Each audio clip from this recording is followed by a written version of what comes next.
Welcome to County Portal, your simple source for local government services and public records. Let's get started. Which president added the most to the national debt? It's a question that gets thrown around a lot, especially during election season, but the answer isn't simple. It really depends on how you measure it. There are two main ways to look at this, by the total raw dollars added, or by the percentage increase. Let's start with the one you hear about most, raw dollars. If we're just counting dollars, modern presidents are always going to top the list because the economy is much larger and a dollar today is worth less than a dollar in the past. By this measure, President Barack Obama added the most, increasing the debt by about $8.6 trillion during his 8 years. He came into office during the Great Recession, and a lot of that debt came from stimulus spending and tax cuts aimed at preventing a deeper economic collapse, plus ongoing wars in Iraq and Afghanistan. Right behind him is President Donald Trump, who added about $8.2 trillion in his 4 years, a faster per-year pace.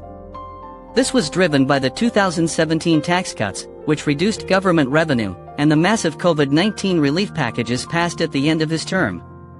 But there's another, and arguably more fair, way to look at it, the percentage increase.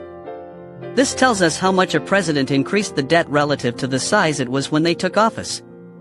By this measure, the winner, by a landslide, is Franklin D. Roosevelt. When FDR took office, the country was in the depths of the Great Depression. His New Deal programs increased spending, but what really sent the debt into the stratosphere was World War II. To fund the war, the U.S. government borrowed an unprecedented amount of money, increasing the national debt by over 1,000%. Other wartime presidents, like Woodrow Wilson during World War I and Abraham Lincoln during the Civil War, also saw huge percentage increases. So why does the debt almost always go up, regardless of who is president? There are a few key reasons. First, presidents don't spend money, Congress does. A president proposes a budget, but Congress holds the power of the purse and must pass the spending bills. Second, presidents inherit the economy and the policies of their predecessors. A new president can't just stop programs that are already running. Third, a huge portion of federal spending is mandatory, often called autopilot spending. This includes Social Security, Medicare, and interest payments on the existing debt. This spending happens automatically without a new vote each year. And finally, it's a two-sided equation, spending and revenue. When taxes are cut but spending isn't, the debt goes up. So, the next time you hear someone blame one single president for the national debt, remember it's a lot more complicated than that.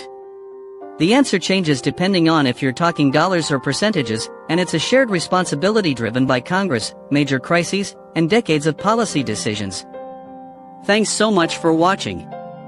If you found this breakdown helpful and want to learn more about how our government and economy work, please hit that like button and consider subscribing to the channel for more videos like this one. We'll see you in the next one.